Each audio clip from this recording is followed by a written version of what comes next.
कहानी की शुरुआत होती है वर्टिकल सेल्फ मैनेजमेंट सेंटर नाम की एक जेल से, जहां गोरेंग नाम के एक आदमी की आंख खुली और उसने देखा कि वो 48 नंबर कमरे में कैद था। वहाँ एक बिस्तर और सिंक के अलावा और कुछ नहीं था। और अजीब बात ये थी कि कमरे के बीचों बीच एक छेद था। उस कमरे में लियो नाम का एक कैदी भी था, जिसने बताया कि यहाँ सैकड़ों मंजिलें हैं और हर मंजिल पर 2 कैदी हैं। हर रोज इस छेद से खाना नीचे आता है और कैदियों के पास खाना खाने के लिए सिर्फ 2 मिनट होते हैं। इसके बाद ये खाना अगली मंजिल पर जाता है। हर महीने के अंत में कैदियों को अलग मंजिल पर भेजा जाता था। जब गोरेंग के कमरे में पहली बार खाने का टेबल आया तो उसने कुछ नहीं खाया, क्योंकि उसने निचली मंजिलों के लोगों के लिए खाना बचाने का फैसला किया। खैर, लियो ने फटाफट से खाना ठूसा और बचे हुए खाने पर थूक दिया, क्योंकि वो जानता था कि ऊपर की मंजिलों के लोग भी यही करते हैं। फिर गोरेंग ने अपने लिए एक सेब रख लिया, पर टेबल के नीचे जाते ही कमरे में गर्मी बढ़ने लगी। असल में खाने को अपने पास रखना मना था, इसीलिए गोरेंग को ये सेब फेंकना होगा, वरना वो यहीं जलकर मर जाएगा। तब गोरेंग को वो इंटरव्यू याद आया जो उसने इस जगह पर आने से पहले दिया था।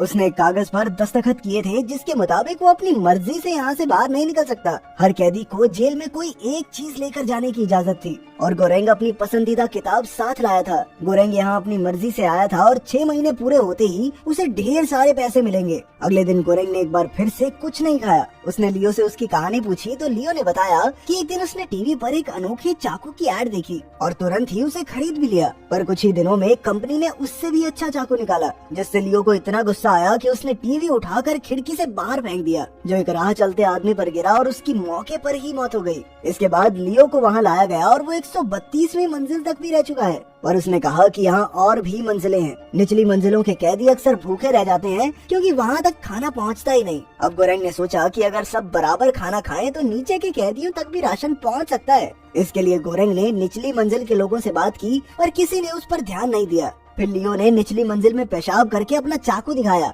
जो वो जेल में अपने साथ ही लाया था। अगले दिन जब टेबल आया तो गोरेंग ने खाना खाया, पर अचानक ऊपर की मंजिल से एक आदमी नीचे आकर गिरा। लियो ने कहा कि ऐसा अक्सर होता है, लेकिन कोई कुछ कर नहीं सकता इस बारे में। लियो ने बताया कि वो अगले महीने भी एक साथ ही होंगे। और तब गोरेंग उसकी बातों से समझ गया कि जब लियो निचली मंजिल पर था, तब वो भूख के चक्कर में अपने साथी को ही मार कर खा गया था। अगली बार जब टेबल आया तो उस पर मिहारू नाम की एक औरत बैठी थी। गोरेंग ने देखा कि वो जख्मी थी, पर लियो ने गोरेंग को उससे दूर रहने को कहा। मिहारू हर महीने एक बार टेबल पर बैठकर नीचे तक जाती थी, ताकि वो अपने खोए हुए बच्चे को ढूंढ सके। साथ ही वो कई कैदियों को भी मार डालती थी, ताकि अगले महीने उसे अपने बेटे के साथ रखा जाए। शायद पहले जो आदमी गिरा था उसे मिहारू ने ही मारा होगा। लियो ने बताया कि मैंने किसी को मारा नहीं, बल्कि जो लाश मेरे कमरे में गिरी, मैंने सिर्फ उसका मांस खाया। इसके बाद जब मिहारू अगली मंजिल पर गई तो कैदियों ने उसका फायदा उठाने की कोशिश की। गोरेंग ने चिल्लाकर उन्हें रोकना चाहा, पर जल्द ही मिहारू ने उन्हें जान से मार डाला। आखिरकार महीना पूरा हुआ और सभी कमरों में गैस भरकर कैदियों को सुला दिया गया।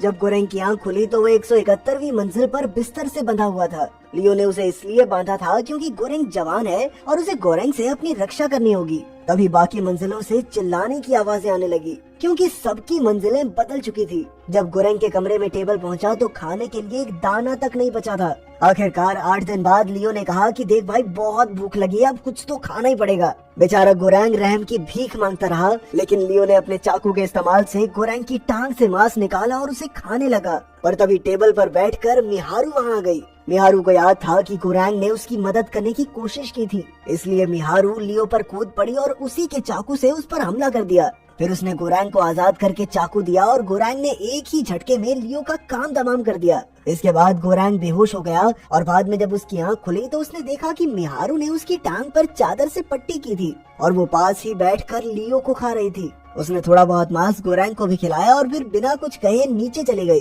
कुछ दिन बाद लियो की लाश पर कीड़े आने लगे और गोरेंग उन्हें खाने लगा। भाई, इस मूवी ने मूड खराब कर दिया। खैर, जल्द ही उसकी दिमागी हालत बिगड़ने लगी और उसे लियो का भूत दिखने लगा। आखिरकार महीना खत्म हुआ और कमरे में गैस फैल गई। अब की बार जब लियो की आंख खुली तो उसने देखा कि एक कुत्ता उसे चाट रहा था। गोरेंग ने देखा कि अब उसे इमो नाम की एक लड़की के साथ रहना होगा। इमो वही लड़की थी जिसने उसका इंटरव्यू लिया था। वो अपने साथ अपना कुत्ता भी लाई थी और अब वो दोनों 33वीं मंजिल पर थे।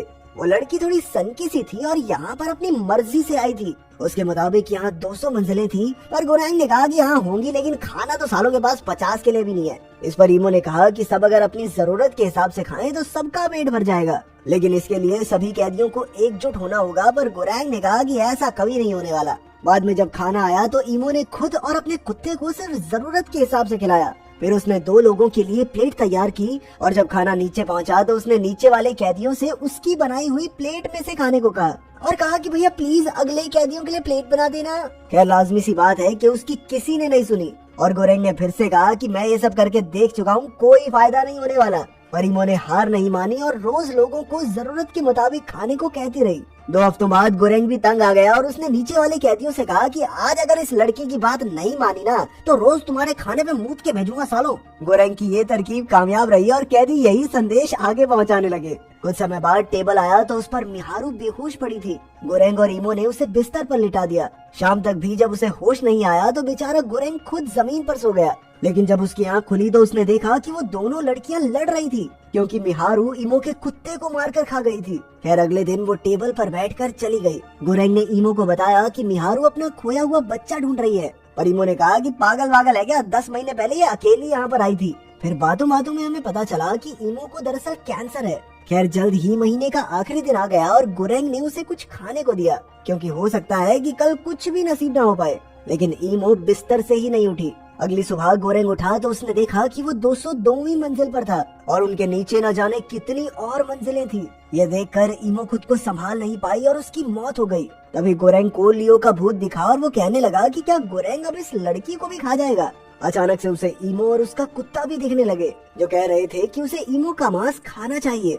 गोरेंग ने उनके झांसे में ना आने की पूरी कोशिश की। वो अपनी किताब के कुछ पन्ने फाड़कर खाने लगा ताकि उसे भूख न लगे। फिर उसने कांच से दीवार पर लकीरें खींचकर दिन गिनने शुरू किए और जल्द ही भूख ने उसके दिमाग पर काबू कर लिया और वो इमो का मांस काटकर खाने लगा। कुछ समय बाद कैदियों के कमरे बदले गए और इस बार गोरेंग खुश था क्योंकि वो 6ठी मंजिल पर था। उस कमरे में मिहारू भी थी और उसने अचानक चाकू से गोरेंग पर हमला कर दिया। लेकिन असल में ये सिर्फ एक सपना था। असल में गोरेंग के कमरे में ब्रूनो नाम का एक आदमी था जो अपने साथ रस्सी लाया था। वो ये सोचकर बहुत खुश हो रहा था कि रस्सी की मदद से बिल्डिंग के टॉप तक पहुंच जाएगा। जब उसने 5वीं मंजिल के लोगों से मदद मांगी तो उन्होंने ब्रूनो की रस्सी पकड़ ली। पर जब ब्रूनो ऊपर चढ़ रहा था तो ऊपर से एक कैदी ने ब्रूनो के मुंह पे टट्टी कर दी। अचानक ब्रूनो नीचे गिर पड़ा और ऐन वक्त पर गोरेंग ने उसकी जान बचाई। इस सब के चक्कर में रस्सी भी नीचे गिर गई। कुछ समय बाद गोरेंग को लियो और इमो के भूत फिर से दिखाई देने लगे। लियो ने उसे कहा कि तुम्हें हिम्मत रखनी होगी क्योंकि अब सिर्फ 1 ही महीना बाकी है और इमो ने उसे याद दिलाया कि कुछ भी अचानक नहीं बदलता। ये सब सुनकर गोरेंग जोश में आ गया और ब्रूनो की मदद से एक प्लान बनाने का फैसला किया। प्लान के मुताबिक वो कोई भी हथियार लेकर खाने के टेबल पर कूदेंगे और नीचे जाकर सबको उतना ही खाना देंगे जिससे हर एक कैदी का पेट भर सके। गोरेंग ने टेबल की स्पीड से हिसाब लगाया कि यहाँ 250 मंजिलें तो होंगी। ब्रूनो भी उसके साथ जुड़ गया और उन्होंने बेड तोड़कर लोहे के हथियार बनाए। फिर वो टेबल पर कूदे और 7वीं मंजिल पर पहुंचे। गोरेंग ने कहा कि इन कैदियों को तो कुछ नहीं मिलना चाहिए क्योंकि इन्होंने कल ही तो खाया था और कल फिर से भी खाएंगे, इसीलिए उन्हें 50वीं मंजिल से ही खाना बांटना शुरू करना होगा। धीरे धीरे वो नीचे बढ़ते रहे और किसी ने खाने को छुआ तक नहीं। कुछ मंजिलों बाद ब्रूनो को ब्रैम बैंग नाम का एक बूढ़ा आदमी मिला जिसकी वो बहुत इज्जत करता था। उसने कहा कि तुम दोनों बहुत अच्छा काम कर रहे हो लेकिन आखिरी मंजिल के लोगों को खिलाओगे क्या? तब ब्रूनो और गोरेंग ने पैनाकोटा नाम की एक लजीज चीज को चुना और सोचा कि अगर ये चीज आखिरी मंजिल तक पहुंच गई तो बहुत अच्छा असर पड़ेगा। इसी तरह उन्होंने अपना मिशन जारी रखा और पैनाकोटा की रखवाली करते हुए आगे बढ़ने लगे। जब वो 50वीं मंजिल पर पहुंचे तो उन्होंने बराबर हिस्सों में खाना देना शुरू कर दिया और सभी लोग इससे काफी खुश हुए। जब वो 97th फ्लोर पर आए तो उन्हें एक बीमार बूढ़ा आदमी मिला। गोरेंग ने उस बेचारे बूढ़े आदमी को थोड़ा सूप पिलाया। अगली मंजिल पर सिर्फ एक लाश थी और गोरेंग तुरंत समझ गया कि ये मिहारू का कमरा है। केवल वहाँ पर रुका ही नहीं क्योंकि वहाँ कोई जिंदा कैदी नहीं था। जल्द ही गोरेंग समझ गया कि उसका हिसाब गलत है और यहाँ 250 से भी कहीं ज्यादा मंजिलें होंगी।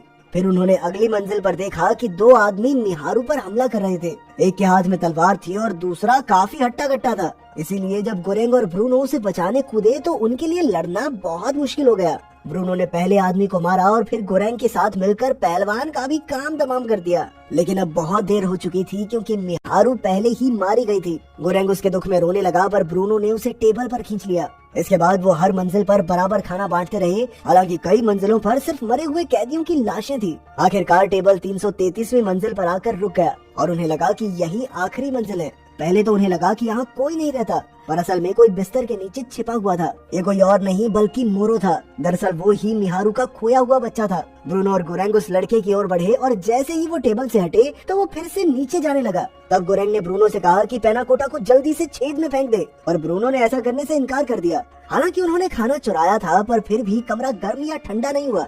आखिरकार काफी हिचकिचाहट के बाद ब्रूनो ने मोरो को खाना दिया। वो तीनों इसी मंजिल पर रुक गए और गोरेंग को लियो, इमो और मिहारू का भूत भी मिलकर सताने लगे। अचानक ब्रूनो भी इन भूतों के साथ मिल गया और कहने लगा कि ये बच्चा एक संदेश है। तभी गोरेंग उठा और उसने देखा कि ज्यादा खून बहने की वजह से ब्रूनो की मौत हो गई थी। फिर जब अगली बार टेबल आया तो गोरेंग मोरो के साथ उस पर चढ़ गया और इसी तरह चलते चलते वो आखिरी मंजिल तक पहुंच गए, जहां अंधेरे के अलावा और कुछ नहीं था। आखिरकार गोरेंग को लियो दिखा, जो कह रहा था कि तुम टेबल से उतर जाओ क्योंकि तुम संदेश का हिस्सा नहीं हो। और आखिरकार वो दोनों मिलकर टेबल को देखने लगे, जो मोरो के साथ फिर से ऊपर जा रहा था। उन्होंने उम्मीद की कि शायद मोरो को देखकर ऊपर वाले कैदी नीचे की हालत समझ सकेंगे, और हो सकता है कि एक दिन ऐसा आए कि सभी कैदी एक दूसरे के बारे में सोचते हुए मिल बांट कर खाने लगे। अगर वीडियो पसंद आई तो लाइक कर देना, चैनल को सब्सक्राइब कर देना। मिलते हैं अगले